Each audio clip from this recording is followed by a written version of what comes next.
أعوذ بالله من الشيطان الرجيم. بسم الله الرحمن الرحیم. دوستوں اور بزرگوں، میرے دینی بھائیوں، میں سب سے پہلے آپ سے گزارش کروں گا کہ ہمارے چینل اردو مختصر حدیث کی باتیں کو سبسکرائب کریں اور ساتھ ساتھ بیل آئیکن کو دبا دیں کہ جب بھی میں اس طرح کی ویڈیو بناؤں، مختصر حدیث کی باتیں پیش کروں آپ کے سامنے، تو سب سے پہلے آپ تک پہنچ. دوستوں اور بزرگوں، لائک اور سبسکرائب کر دینے سے کچھ نہیں ہوتا، لیکن آج جو میں واقعہ حضرت یوسف علیہ السلام کی بھائیوں سے ملاقات ہونے کا جو پیش کر رہا ہوں، بہت مزیدار اور بہت اچھا واقعہ ہے. اس کو غور کریں اور لائک اور سبسکرائب لازمی کریں. اب ایک بار پھر سب بھائی مل کر مصر پہنچے. حضرت یوسف علیہ السلام سے گھر والوں کی پوری حالت بیان کی اور کہا کہ ہم اپنے ساتھ بہت تھوڑا سامان لائے ہیں، مگر چاہتے ہیں کہ آپ پورا غلہ دیں. حضرت یوسف علیہ السلام نے اپنے گھر کا یہ حال سنا تو بےتاب ہو گئے. ان سے رہا نہ گیا اور انہوں نے اپنے بھائیوں سے کہا، تم جانتے ہو کہ تم نے یوسف علیہ السلام اور اس کے بھائی کے ساتھ کیا کیا.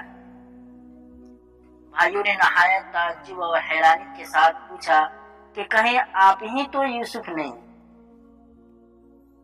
آپ نے فرمایا، ہاں میں ہی یوسف، اور یہ میرا بھائی ہے. اللہ نے ہم پر بڑا احسان کیا. بے شک جو شخص نیک زندگی بسر کرتا ہے اور صبر سے کام لیتا ہے، اللہ اس کا بدلہ دے دیتا ہے. جب تمام بھائیوں کو یقین ہو گیا کہ جس کے دربار میں ہم اس وقت کھڑے ہیں ہمارے بھائی یوسف علیہ السلام ہیں، سب نے مل کر اپنی گناہوں کا اقرار کیا. آپ نے فرمایا، تم کوئی فکر نہ کرو، تم پر کوئی الزام نہیں. اللہ تمام گناہوں کو معاف کرے، وہی سب سے زیادہ رحم کرنے والا ہے. جاؤ، میرا کرتا میرے باپ کے چہرے پر ڈال دو، ان کی بینائی لوٹ آئے گی، اور پھر سب کو یہاں لے آؤ.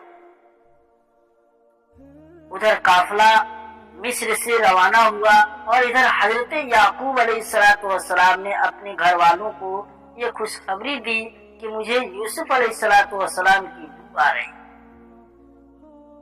انہوں نے سنا تو کہا کہ تمہارے سر پر ایک ہی خبر سوار ہے. آخر قافلہ آ گیا.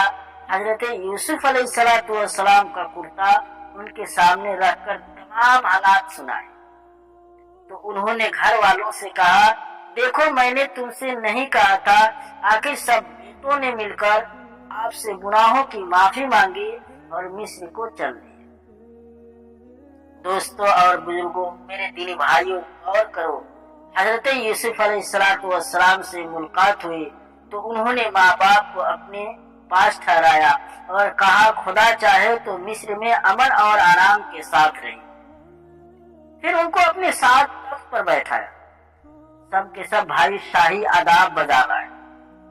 آپ نے فرمایا، میرے خواب کی تعبیر ہے، اللہ نے اس کو سچ کر دکھایا. اس نے مجھ پر بڑا احسان کیا، جو مجھے قید سے چھڑایا، اور شیطان نے جو فساد میرے اور میرے بھائیوں کے درمیان ڈال دیا تھا، آپ سب کو دیہات و بیابان سے یہاں لے آیا. بے شک میرا رب خیر کی حکمت جانتا. اے میرے پروردگار، تو نے مجھے حکمت دی، باتوں کا مطلب سمجھا دیا. اے زمین و آسمان کے پیدا کرنے والے خدا، تو تم ہی دنیا اور آخرت میں میرا کام بنانے والا ہے. مجھے مسلمان اور نیک بندوں کے ساتھ ملا. غرض ایک عرصہ تک حضرت یوسف علیہ السلام اللہ کے بتائے ہوئے قانون کے مطابق مصر میں حکومت کرتے رہے. لوگوں کو اللہ کی طرف بلاتے رہے، برائیوں سے روکتے رہے، بھلائیوں کو پھیلاتے رہے. ملک مصر کو اچھائیوں سے بھر دیا.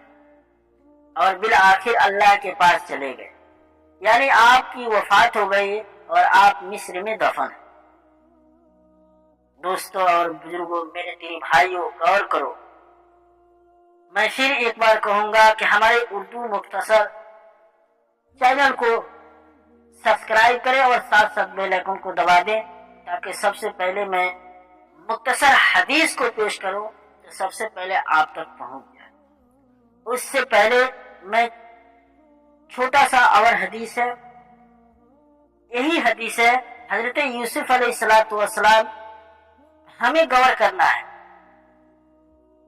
حضرت یوسف علیہ السلام کو بھائیوں کی وجہ سے کیسی کیسی تکلیفیں اٹھانی پڑی، اندھیرے کنویں میں رہے، غلام بنے، جیل خانہ میں رہے، لیکن جب یہ سب اللہ کی آزمائش پوری ہو گئی اور اللہ پاک نے ان کو مصر کا بادشاہ بنا دیا تو بھائیوں سے کوئی بدلہ نہیں دیا، بلکہ اللہ تعالیٰ سے ان کی گناہوں کی معافی کے لیے دعا کی اور خود بھی معاف کر دیا۔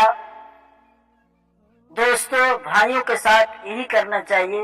قرآن شریف میں ایک دوسری جگہ ہے جس کا مطلب یہ ہے کہ اگر تمہارے ساتھ کوئی زیادتی کرے اور تم اس کے بدلے اس کے ساتھ نیکی اور بھلائی کرو تو وہ دشمن تمہارا حقیقی دوست بن جائے۔ دوستو اللہ ہم سب کو ایسے ہی توفیق دے۔ اللہ تبارک و تعالی کہنے اور سننے سے زیادہ عمل کرنے کے توفیق عطا فرمائے۔ وآخر دعوانا الحمدللہ رب العالمین۔